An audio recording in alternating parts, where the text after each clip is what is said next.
일주일 동안 잘 지내셨습니까? 제가 대학을 다닐 때 대학에는 클럽이 있습니다. 미국에서는 클럽이라고 이야기하는데 한국에서는 그걸 뭐 동아리, 서클 이렇게 이야기합니다. 근데 제가 그 동아리에 기독학생회라는 동아리에 제가 활동을 했었습니다. 제가 2학년에 들어가서 거기서 이제 회장을 하는데 그 해에 학교 축제 때에 무슨 일이 있었냐면 증산도라고 이야기하는 뭐 소위 말하는 한국의 민족 종교라고 이야기하는 그 단체가 거기도 또 클럽이 있는 겁니다. 근데 그쪽 클럽과 학교에 있는 학생회와 이렇게 좀 그걸 해서 서로 이렇게 연합을 해서 학교 중심에다가 커다란 장승을 2개 세운다는 겁니다. 뭐 천하대장군, 지하여장군 이래가지고 큰 전봇대만한 장승을 세우겠다라고 이야기했습니다. 그래서 그 장승을 세우는 식을 할 테니까 학생들은 참석하십시오라는 공문이 이렇게 돈 겁니다. 그때 이제 저희 학교에 있었던 기독교 동아리 그 단체들이 모여가지고 의논을 했습니다.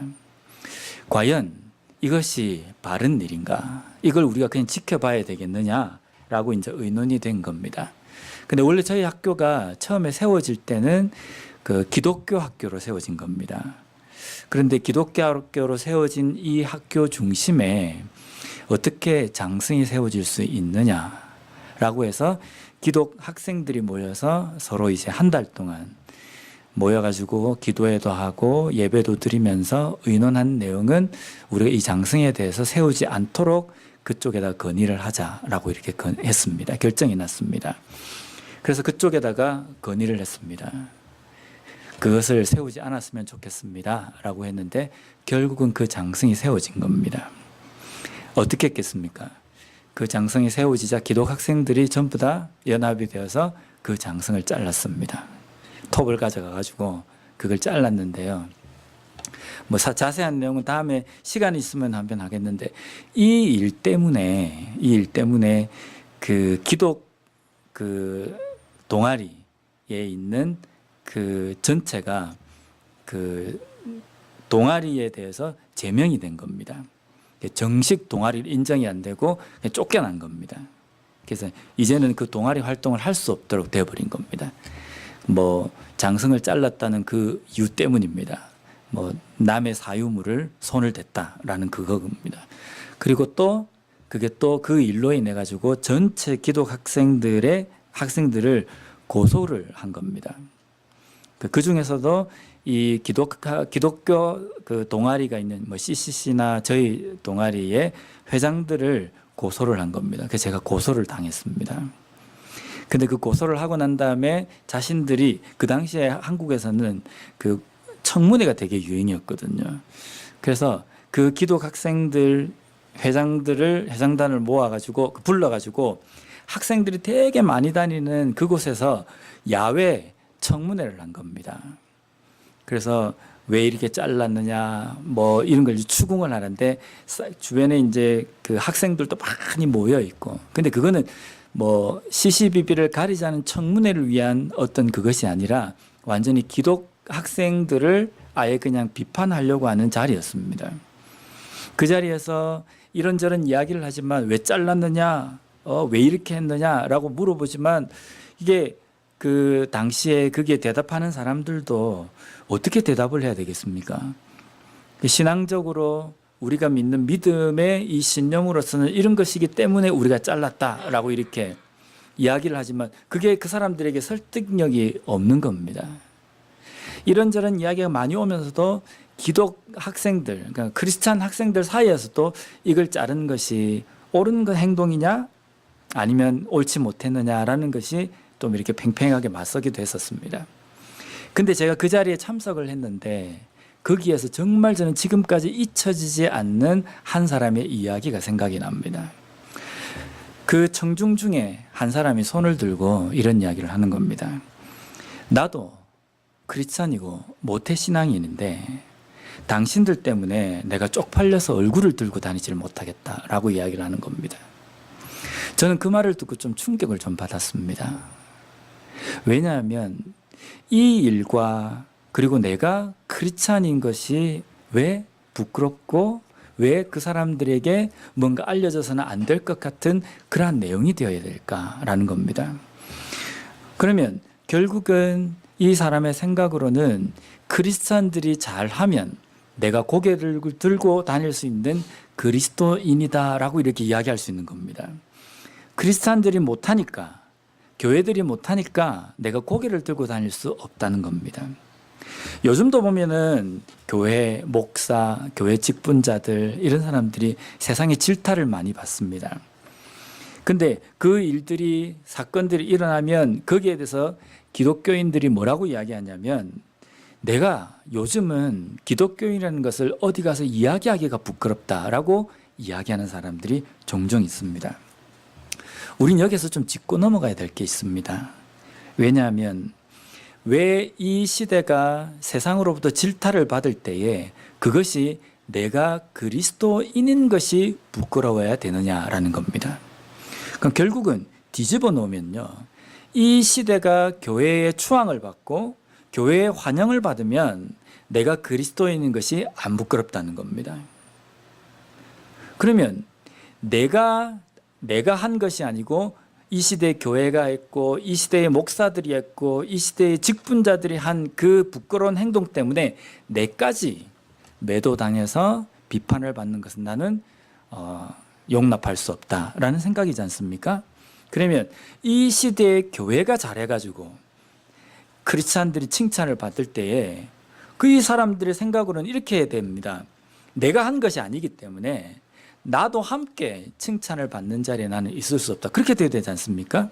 근데 안 좋은 일에 대해서는 같이 결부되기 싫어하고, 또 좋은 일에 대해서는 내가 묻어가겠다는 생각입니다. 이거 완전히 도둑놈 심보지 않습니까?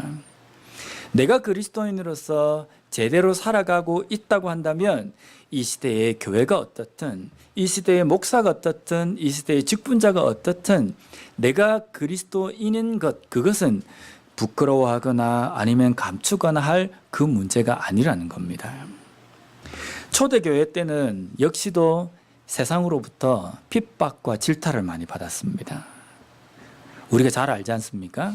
기독교 역사를 보면 초대교회 얼마나 많은 크리스찬들이 세상으로부터 핍박을 받았습니까? 근데 그 시대의 초대교회가 자신들밖에 모르고 이기적이고 크리스찬들이 세상에서 뭔가 잘못된 행동을 했기 때문에 세상으로부터 질타를 받은 것이 아닙니다.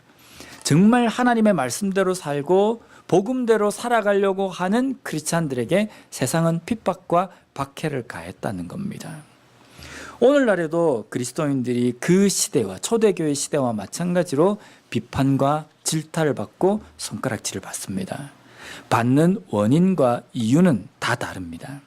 하지만 그 문제가 내가 그리스도인이라는 것이 부끄럽다는 것과 함께 이야기되어서는 안 된다는 겁니다. 교회가 타락을 했고 목회자가 타락을 하고 직분자가 타락을 했다고 한다면 부끄러워하는 게 맞습니다. 그리고 부끄러워하면서 그것을 기도하면서 고쳐나가야 되는 겁니다. 그리고 내가 그리스도인인 이 자체는 정말 자랑스럽게 생각해야 될 문제라는 겁니다. 만약에 우리가 시대와 상황과 주변의 환경 때문에 내가 그리스도인이라는 것이 자랑스럽기도 하고 부끄럽기도 한 그 문제가 되어버린다고 한다면 우리가 왜 그리스도인인가, 왜 하나님의 백성인가에 대한 정체성을 잃어버리는 겁니다. 그것은 그리스도인이 아니라 교인이기 때문입니다. 교회를 다니는 사람이기 때문에 교회가 문제가 생기고 교회 안에 어떤 사람들이 문제가 생기면 그게 부끄럽고 그 교회를 안 다닐 이유가 되는 겁니다. 근데 우리는 그리스도인이거든요. 예수를 믿는 사람입니다. 예수를 믿는 사람이라고 한다는 것은요, 오직 예수 그리스도만 바라보는 사람이거든요. 뭐 좀 이런 표현을 좀 쓰기가 좀 그렇지만 예수님에게 무슨 문제가 생기면 우리가 그거 그만둬도 괜찮습니다. 그런데 우리는 자꾸만 주님을 바라보고 예수님을 바라보고 살아가는 그리스도인으로 살아가면서 자꾸만 주변에 있는 환경들의 문제 때문에 내가 그리스도인이라는 이 정체성마저도 흔들어 버리는 겁니다. 우리 스스로가 흔들어 버린다는 겁니다. 오늘 본문에서도 보면 사도 바울은 에베소 교회를 목회하고 있는 디모데에게 디모데야, 너는 지금 이 상황에서 절대로 부끄러워하지 말라라고 이렇게 권면을 하고 있습니다. 8절 말씀입니다. 그러므로 너는 내가 우리 주를 증언함과 또는 주를 위하여 갇힌 자 된 나를 부끄러워하지 말고 오직 하나님의 능력을 따라 복음과 함께 고난을 받으라. 바울은 갇힌 자 된 자기 자신을 디모데에게 부끄러워하지 말라라고 이렇게 이야기합니다. 여기 부끄러워하다라는 것은 수치스럽게 생각하다라는 뜻입니다. 근데 사도 바울이 갇힌 것에 대해서 디모데가 부끄럽게 생각한다. 이해가 잘 되지 않지 않습니까? 근데 이 원어적인 의미에는요, 부끄러워하다라는 이 원어에는 어떤 의미가 또 함께 담겨 있냐면 위축되다라는 의미가 담겨 있습니다. 디모데야, 내가 복음을 증가하다가 감옥에 갇혀 있는 내 상태를 보면서 너는 부끄러워하고 그것으로 인하여서 위축되지 말라라는 겁니다. 한번 보십시오. 이방인의 사도로 부름을 받은 사도 바울이 하나님의 직접적인 간택을 받은 겁니다. 간택을 받아서 이방인의 사도로 복음을 증가하려고 시작을 딱 하는데 사도 바울의 앞에 일어나는 일들은 무슨 일입니까?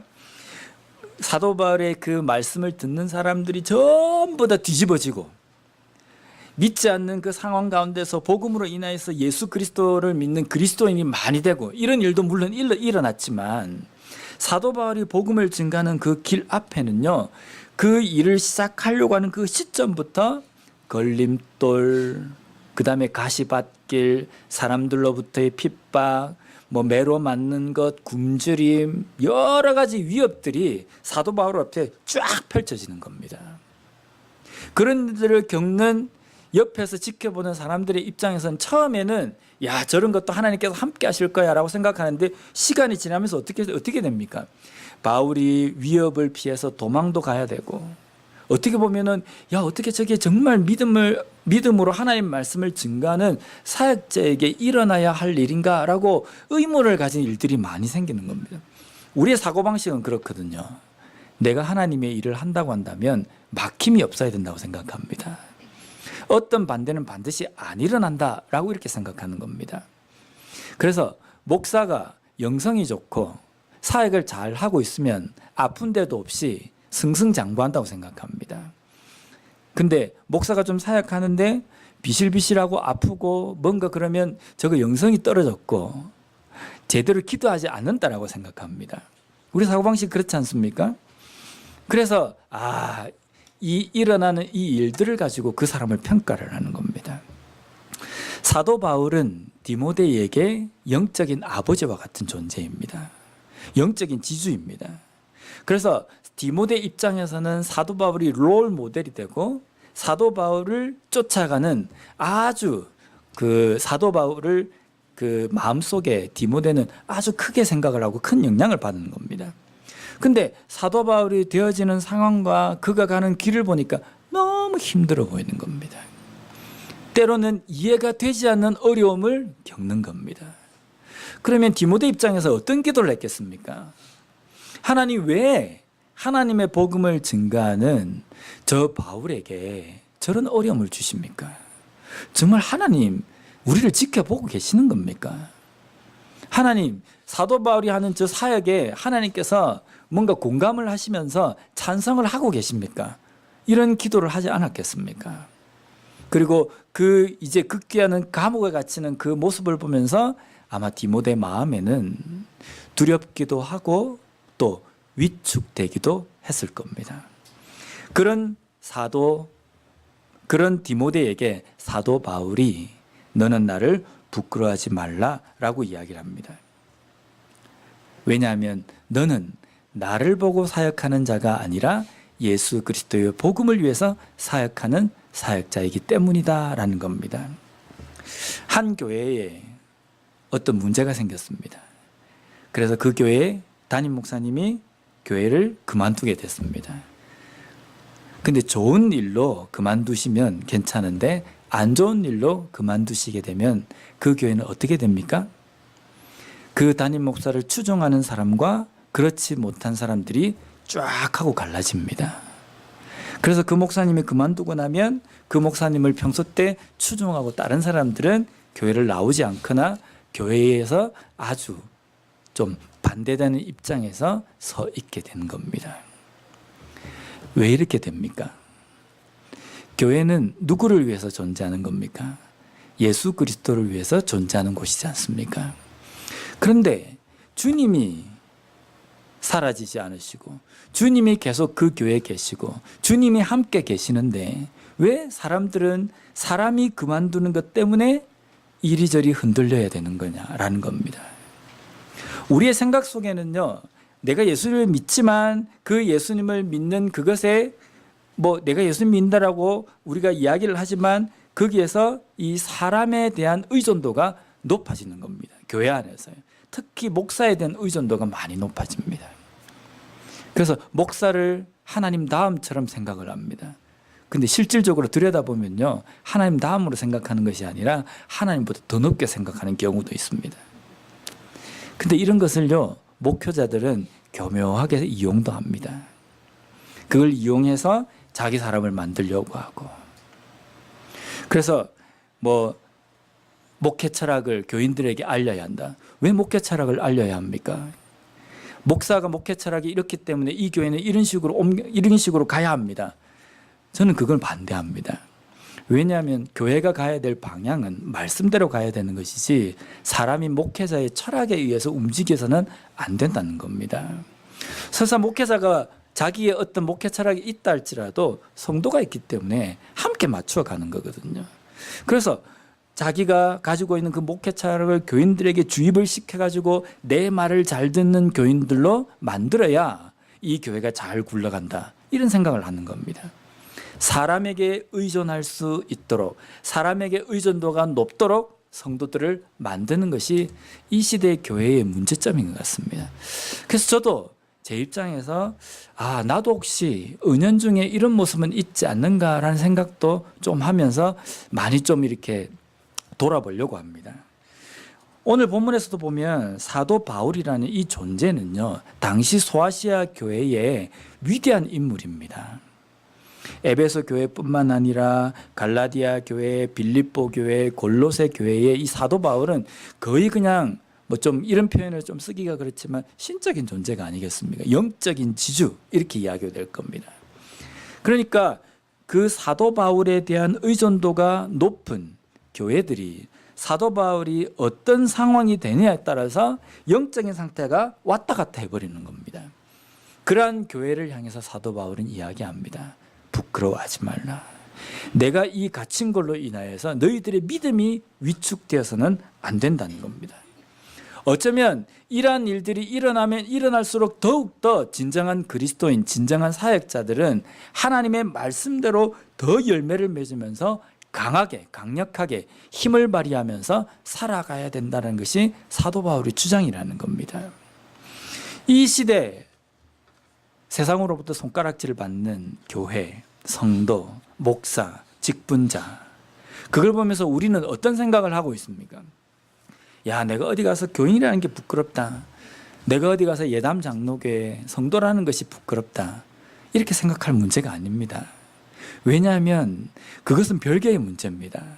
내가 그리스도인이 된 것은요, 상황이 어떻건 환경이 어떻건 이게 문제가 아니라 내가 그리스도인인 것은 어디 가서든지 자랑스러운 것이 되어야 된다는 겁니다.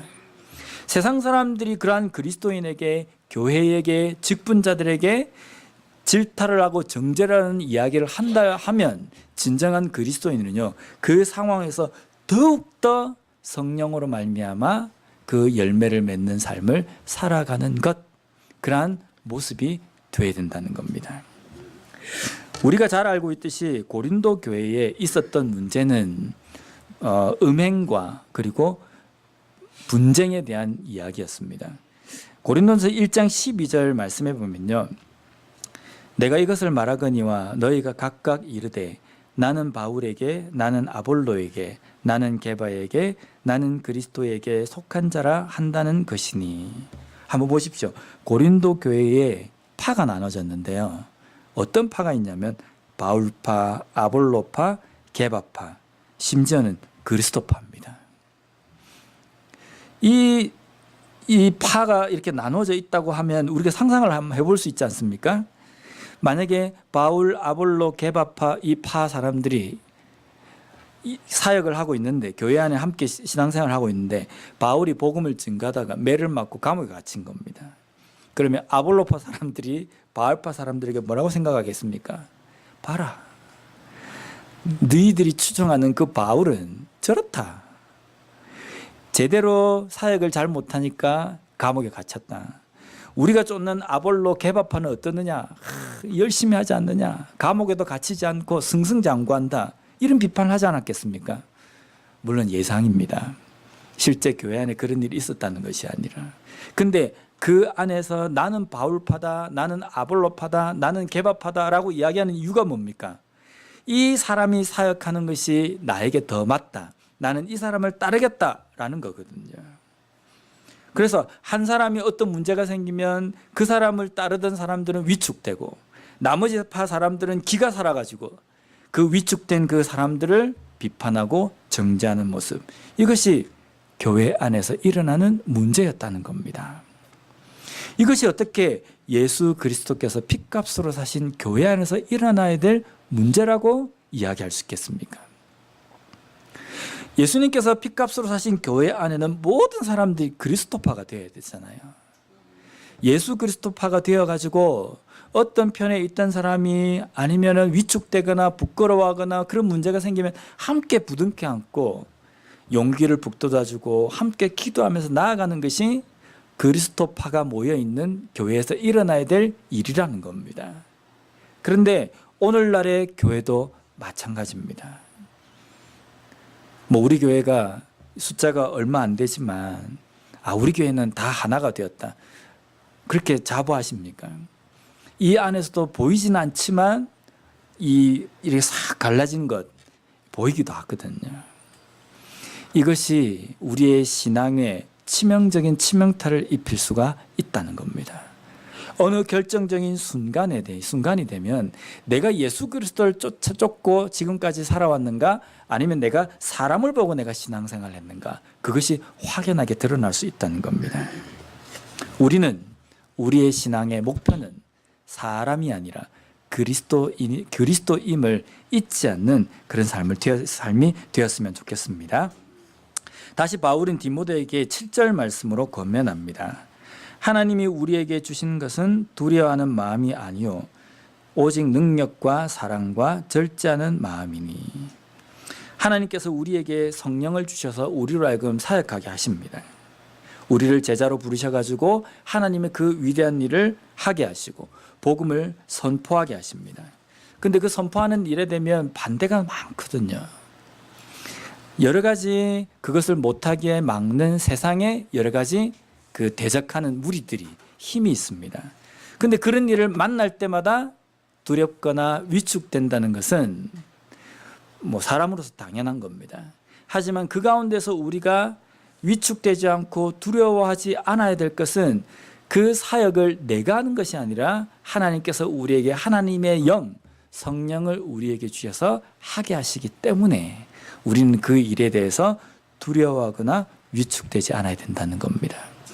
그래서 사도 바울이 갇혔거나 아니면 승승장구하거나 어디 가서 설교를 하면 몇천 명이 몇만 명이 회개를 하는 역사가 일어나거나, 사도 바울은 사도 바울의 문제고 그 사도 바울의 상황에 따라서 내 신앙이 좌지우지되는 것이 아니라 사도 바울의 삶과는 다르게 나는 여전히 성령으로 말미암아 열매를 맺는 삶을 살아가는 그 길 위에 서 있어야 된다는 겁니다. 세상은, 그리고 사탄은 우리 그리스도인이 위축되고 의기소침해 있기를 바랍니다.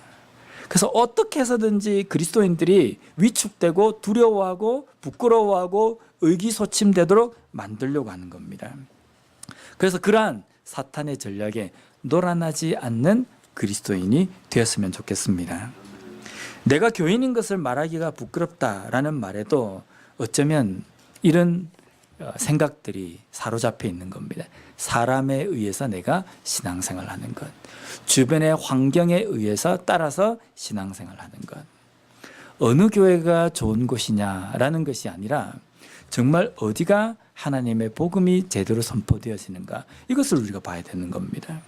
우리 교회가 얼마나 좋은 교회냐, 외형적인 것을 따지는 것이 아니라 우리 교회가 정말 복음으로서 제대로 선포되어지고 가르쳐지며 성도들이 그 복음으로 따라서 살아가는 삶을 살아가고 있는 것, 그것이 좋은 교회라는 겁니다. 세상은 당연히 그리스도인인 우리를 미워합니다. 왜냐하면 세상은 주님을 대적했기 때문입니다. 요한에서 3장 13절 말씀해 보면요, 형제들아 세상이 너희를 미워하여도 이상히 여기지 말라. 여기 보면 세상이 미워한다는 것은 싫어한다는 그 차원을 넘어서 가지고요, 대적한다는 겁니다. 죽이려고 덤벼든다는 겁니다. 이 말씀은 예수님께서 또 하신 말씀에 나와 있는 내용인데, 요한복음 15장 18절과 19절 말씀에 보면 세상이 너희를 미워하면 너희보다 먼저 나를 미워한 줄을 알라. 너희가 세상에 속하였으면 세상이 자기의 것을 사랑할 것이나 너희는 세상에 속한 자가 아니요 도리어 내가 너희를 세상에서 택하였기 때문에 세상이 너희를 미워하느니라. 기독교 역사상 한 번도 이 교회가 세상으로부터 환영을 받는 상황은 없었습니다. 모든 상황들이 세상은 교회를 대적하고 그리스도인을 대적하는 그 상태로 유지가 되었습니다. 교회가 환영을 받고 교회가 세상 가운데서 좀 좋은 소리를 듣고 그럴 때 내가 그리스도인임을 자랑스럽게 생각하겠다, 이렇게 생각한다고 한다면 어느 순간에도 내가 그리스도인인 것을 자랑스럽게 말할 수 있는 상황은 없을 겁니다. 세상은 교회를 대적하고 그리스도인들을 대적합니다. 왜냐하면 세상이 예수 그리스도를 대적해서 예수님을 십자가에 못 박았기 때문입니다. 또한 그 예수님을 쫓는 그리스도인들을 세상은 미워합니다. 왜냐하면 세상은 우리를 예수님께서 먼저 자녀로 삼으셨고 인치셨기 때문입니다. 예수님을 미워하듯 예수님을 쫓는 예수님의 제자들, 하나님의 백성들을 미워하고 싫어하는 것은 당연하다는 겁니다. 그래서 우리가 이 땅의 삶을 살아가면서 그리스도인으로 살아갈 때 어떤 문제들로 인하여서 두려워하고 위축되는 상황이 있을 수 있습니다. 그럴 때에 우리는 두려워하지 않고 오히려 기뻐해야 됩니다. 왜 그렇습니까? 내가 세상에 속하지 않고 예수님께 속했기 때문이구나 라는 것을 우리가 알 수 있기 때문입니다. 또한 오늘 8절에 보면 그러한 삶을 살아가는 그리스도인에게 약속을 주셨습니다.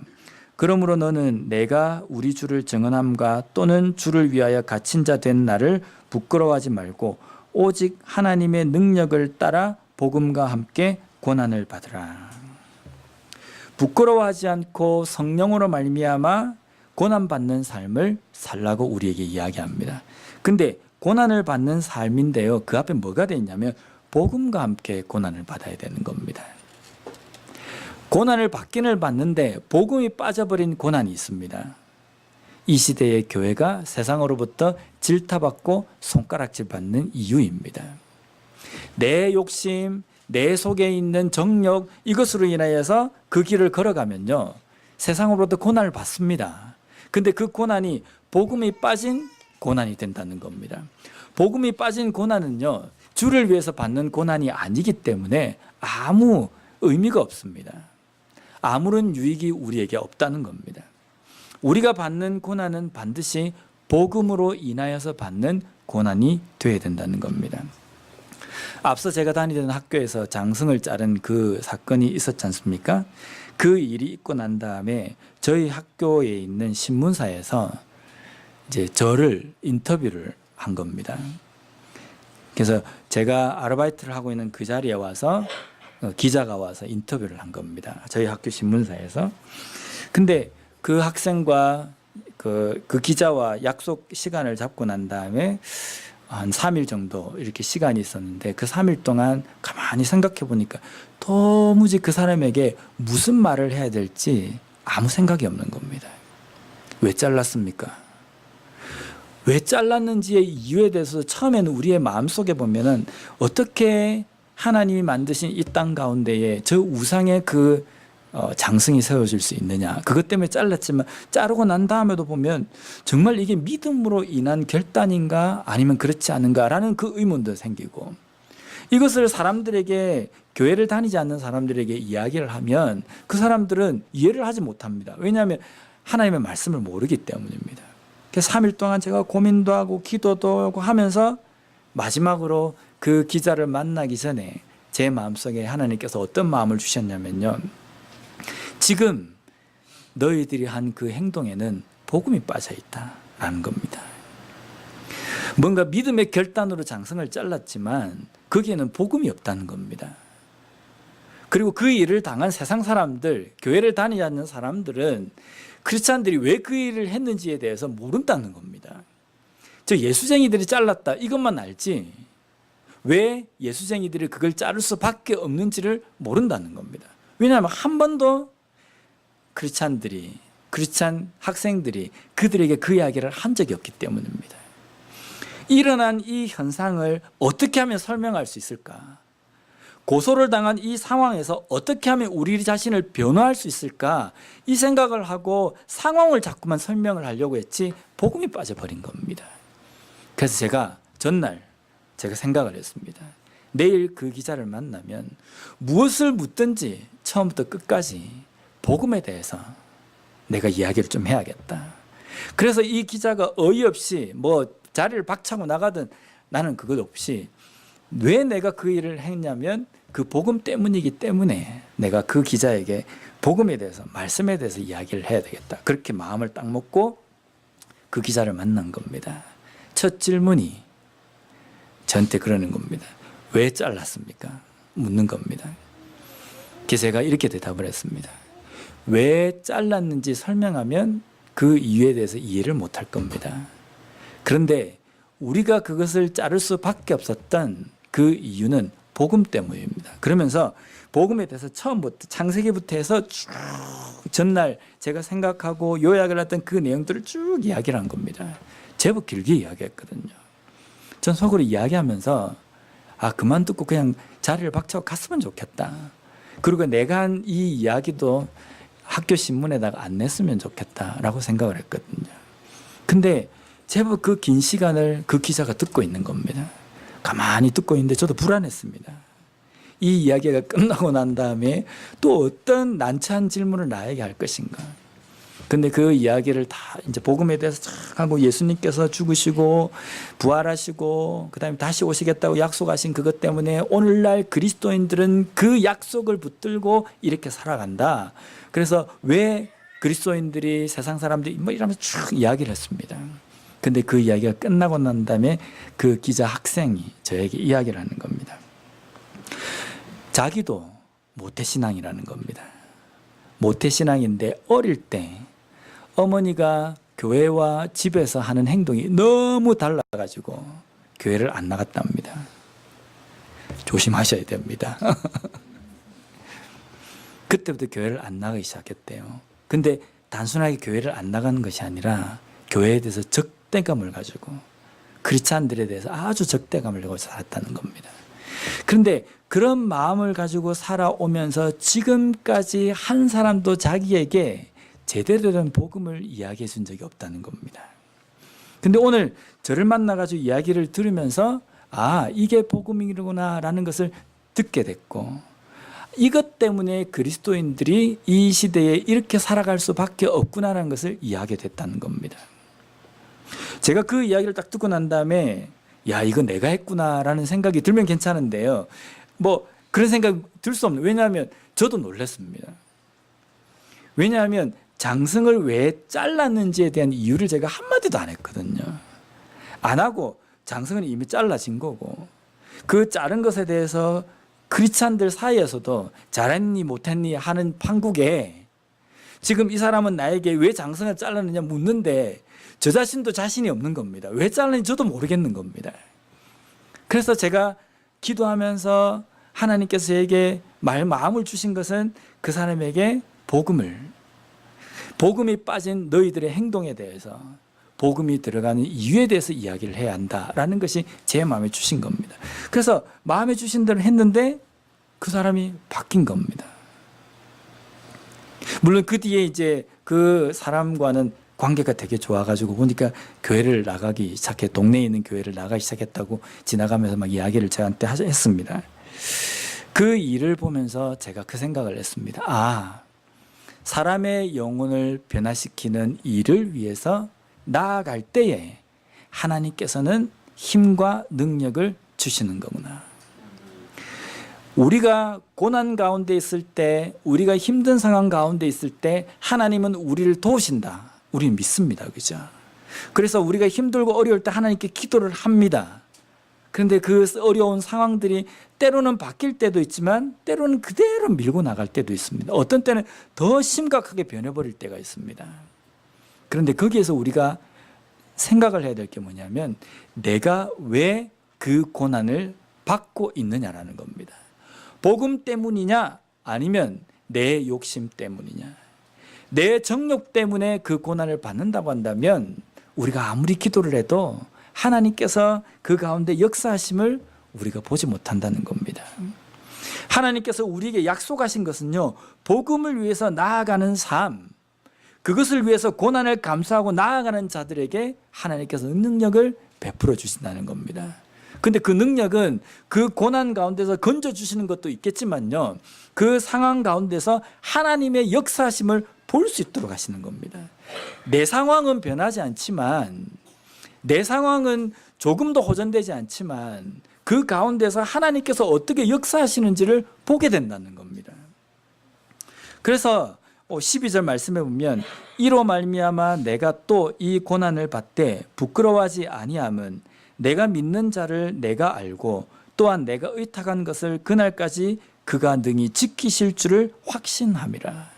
내가 어떤 일을 당한다 할지라도 내가 부끄럽지도 않고 위축되지도 않고 내가 그것 때문에 낙심되지도 않는 이유는 나로 하여금 이 일을 맡기신 하나님께서 마지막 그날까지 이 일을 계속적으로 할 수 있도록 나를 지키시고 내 영혼이 구원받은 백성으로서 끝까지 견고하게 그날까지 갈 수 있도록 나를 붙들어 주신다는 것을 내가 믿기 때문이다라는 겁니다. 여기에는 어디에도 나로 하여금 그 고난 가운데서 건져주셔가지고 평탄한 길을 걷게 하실 것이라는 그 말이 없습니다. 비록 내가 어렵고 힘든 일을 걸어간다 할지라도 그 가운데서 나를 끝까지 붙들어 주실 하나님의 그 약속, 그것 때문에 힘들어도 어려워도 나를 죽일 것 같은 위험한 상황이 있다 할지라도 나는 위축되지 않고 복음을 증거하는 일에 나는 멈출 수가 없다는 겁니다. 예수님께서도 이 약속을 제자들에게 이야기하셨습니다. 마태복음 28장 20절 말씀에 보면 내가 너희에게 분부한 모든 것을 가르쳐 지키게 하라. 볼지어다 내가 세상 끝날까지 너희와 항상 함께 있으리라 하시니라. 우리는 자꾸만 이 말씀도 보면 뒷부분만 떼서 우리가 자꾸만 생각합니다. 볼지어다 내가 세상 끝날까지 너희와 항상 함께 있으리라. 나와 어디든지 함께 하시는 하나님. 그렇게 생각하면서 내 어렵고 힘들 때 나에게 의지가 되시는 하나님, 이렇게 생각합니다. 근데 그 앞에 보면 내가 너희에게 분부한 모든 것을 가르쳐 지키게 하라. 이게 무슨 뜻입니까? 영혼 구원하는 일에, 복음을 증거하는 일에, 증인으로서의 삶을 살아가는 일에 힘쓰라는 겁니다. 그러면 내가 세상 끝날까지 너희와 항상 함께하는 것을 너희들이 느낄 수 있을 것이다 라는 약속이라는 겁니다. 오늘 나는 어디에 서 있습니까? 이 시대의 교회, 이 시대의 기독교가 손가락 받는 그 자리에 나는 도무지 그런 일을 하지 않았기 때문에 그 자리에 난 있을 수 없다라고 생각하고 내가 그리스도인인 것이 부끄럽다라고 생각하며 살아가는 삶입니까? 아니면 세상의 손가락질하고 세상의 질타를 받는 그 중심에 서서 이 시대의 교회가 부끄러운 일을 했다, 함께 기도하면서 하나님께서 원하시는 그 일을 하자, 그 고난을 나의 고난처럼 생각하면서 그 부끄러움 받는 것도 나의 부끄러움이라 생각하며 그것을 감수하며 살아가고 있습니까? 살며시 그 중심에서 빠져나와가지고 수수방관하는 모습처럼 이 시대를 살아가지는 않습니까? 하나님께서는 누구에게 함께 하신다는 약속을 주셨습니까? 누구에게 그 시대의 그 어려움 가운데에서 하나님께서 함께 하시고 역사하시는 것을 볼 수 있게 해 주시겠다고 약속하셨습니까? 그 중심에 서서 복음과 함께 고난받는 자리에 서 있는 자에게 약속을 하셨다는 겁니다. 오늘 이 시대에 그 복음과 함께 고난받는 그 자리에 무엇도 두려워하지 않고 하나님의 그 자녀로서 그리스도의 제자로서 온전한 삶을 살아가는 우리 모두가 되었으면 좋겠습니다. 기도하겠습니다.